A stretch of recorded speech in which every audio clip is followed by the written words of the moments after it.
जरूर है। देखिए महापर में एक छंद सुनाता हूँ आपको जी।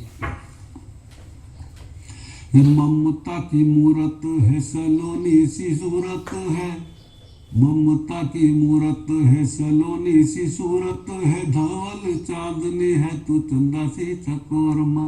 वाह। ममता की मूरत है सलोनी सी सूरत है, धवल चांदनी है तू चंदा सी चकोरमा।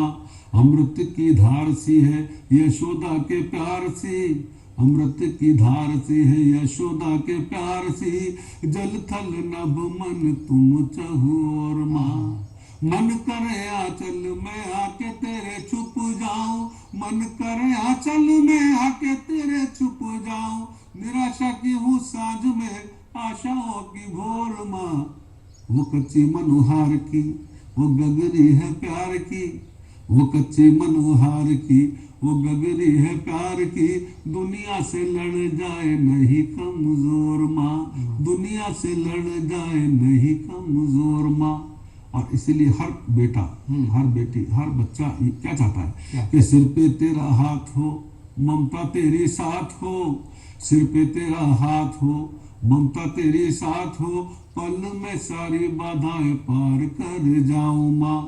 सिर पे तेरा हाथ हो, ममता तेरी साथ हो, पल में सारी बाधाएं पार कर जाऊं माँ। जीवन में जब घिर जाऊं मैं दुखों से, फिर जीवन में जब घिर जाऊं मैं दुखों से, फिर आंचल में जाने क्यों सुकून तेरे पाऊं माँ। मेरी सारी गलतियां पल में तू जाती भूल, मेरी सारी गलतियां पल में तू जाती भूल, चाहे रोज कितना भी तुझको सताऊं माँ। और ममता की देवी तेरे चरणों में चारों धाम, ममता की देवी तेरे चरणों में चारों धाम, चरणों की धूल तेरी माथे से लगाऊं माँ, चरणों की धूल तेरी माथे से लगाऊं माँ। कितनी अच्छी, बहुत ही खूबसूरत आपने बहुत अच्छा लिखा और बहुत अच्छा उसे प्रेजेंट भी किया। और जो आपके लिए, आपकी माँ के लिए आपके मन में जो भाव हैं वो इस कविता में मुखरित हुए हैं। माँ पर मैं वैसे एक गजल सुनाना चाहता हूँ जी, वो भी सुनेंगे। यहाँ मैं उससे पहले पूछूं, माँ को जब आपने अपनी पहली पुस्तक उनके चरणों में रखी और बताया कि मैंने आज कविता संग्रह लिख दिया है, कहाँ आप मुझे मोटिवेट रेडियो के नाटकों के लिए करते थे, मैं लिखता गया और आज उनकी आंखों में आंसू थे और मेरी भी आंखों में भी आंसू थे। और मेरा ये सौभाग्य था कि ये जो आधा सुख आधा चांद है, आधा सुख आधा चांद यही वाली पहली जी, जी, नहीं पहली तो दूसरी थी, वो अलग है।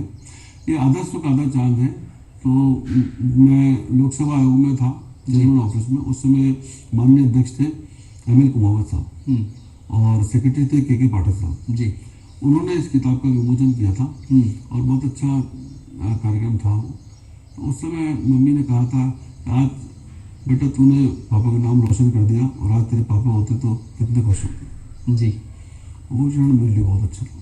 अच्छा, आपकी जो आगे दूसरी किताब है अपना अपना सुख, तो सुख आपके टाइटल में ज़्यादा होता है, तो इसके पीछे कुछ रीज़न है या ये कोइंसिडेंस है? ये एक इत्तेफाक मानिए कि इस सुख इसमें आ रहा है, क्योंकि इस पृथ्वी पर जितने भी प्राणी हैं, जो इंसान वाले प्राणी हैं, वो सब सुख की तलाश में बहुत भटकते हैं।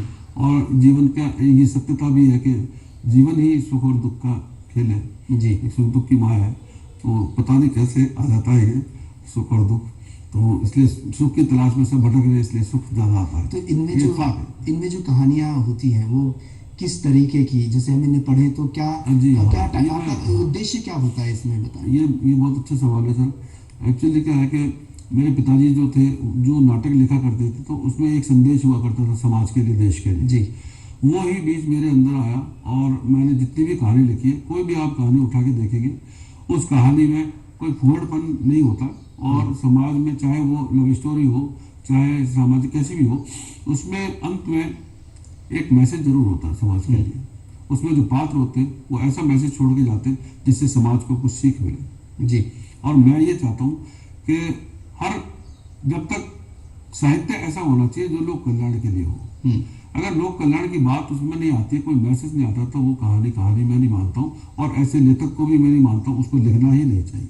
जी लेखक का पहला धर्म यह है कि वो समाज को दे, देश को दे, पढ़ने वालों को कुछ तो दे। जी। खास बात ये। तो आपने समाज कल्याण की बात की, हम परिवार कल्याण की बात करते हैं। जी। आपने रेडियो पर परिवार कल्याण को लेकर बहुत सारी कहानियां लिखी, और वो दौर कैसा था, फिर एक